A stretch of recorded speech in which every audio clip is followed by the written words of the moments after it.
A fallacy is that the current fatherless families so prevalent among contemporary blacks are a legacy of slavery, where families were not recognized under slavery.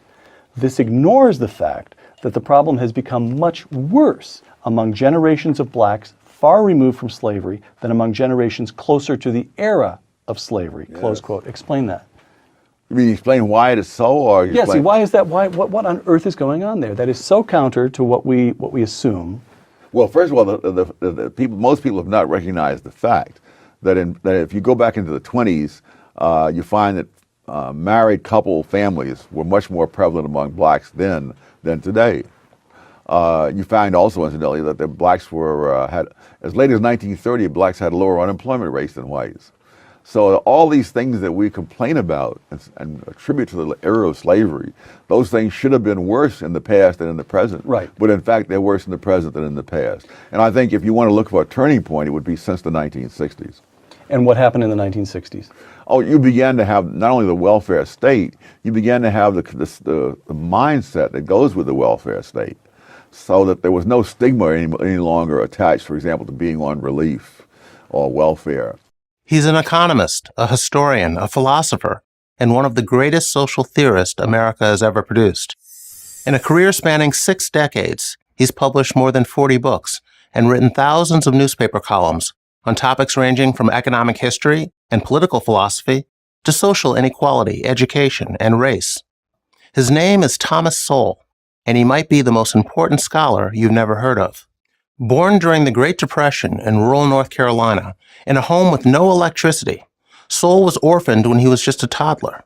Taken in by a distant relative, he grew up in New York City's Harlem neighborhood. An unruly teen, he was obviously intelligent and obviously full of anger. The latter initially overwhelmed the former. He dropped out of high school, left home at age 17, and lived in a shelter for homeless boys, where he kept a knife under his pillow at night for protection. The Marines saved him. It wasn't by choice. He was drafted during the Korean War. In the military, he gained habits of personal discipline and developed self-control. He taught pistol shooting and learned photography, which became a lifelong hobby. After leaving the Marines, he went to college on the GI Bill, eventually graduating from Harvard and doing additional studies at the University of Chicago under the guidance of the legendary economist Milton Friedman. He began his intellectual journey as a committed Marxist, but soon reached a life-altering conclusion. Marxism didn't work. After studying the effects of various government regulations, including minimum wage laws, he concluded that free markets were a far better alternative, particularly for disadvantaged groups. Many attempts at redistributing wealth, he later wrote, have ended up redistributing poverty. In the 1960s and 70s, Sowell taught economics at Amherst, Cornell, and UCLA, distinguishing himself as one of the country's top experts on economic history. Since 1980, he's been a senior fellow at the Hoover Institution at Stanford.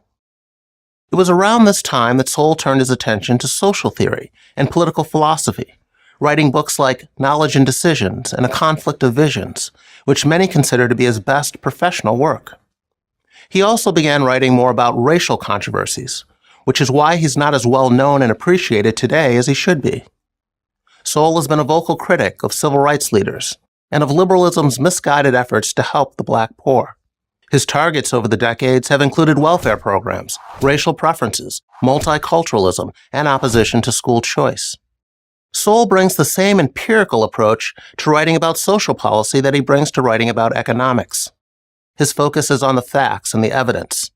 The actual results of a policy matter much more to him than the good intentions of politicians and policymakers. This is perfectly captured in his concept of stage 1 thinking. Liberal politicians propose expensive policy solutions and never ask the only questions that really matter. What are the long-term costs and consequences? In other words, what happens beyond stage 1? By the time these costs and consequences fully manifest themselves, and they're usually disastrous, the politicians who originally set the policies in motion are long gone. They've derived all the political benefit and paid none of the cost.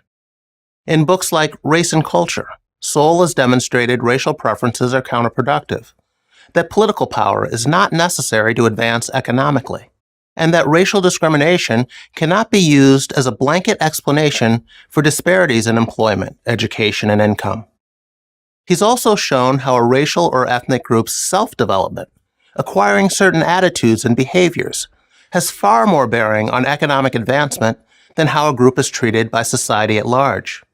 The Chinese in Malaysia and the Jews in Eastern Europe are among many examples of minority groups who have risen economically despite being the targets of bias and discrimination. To those who use racism as an all-purpose explanation for racial inequality, Sowell's views have made him a pariah. Unable to counter his rigorous, evidence-based scholarship, left-leaning intellectuals, political activists, and mainstream media prefer to ignore him.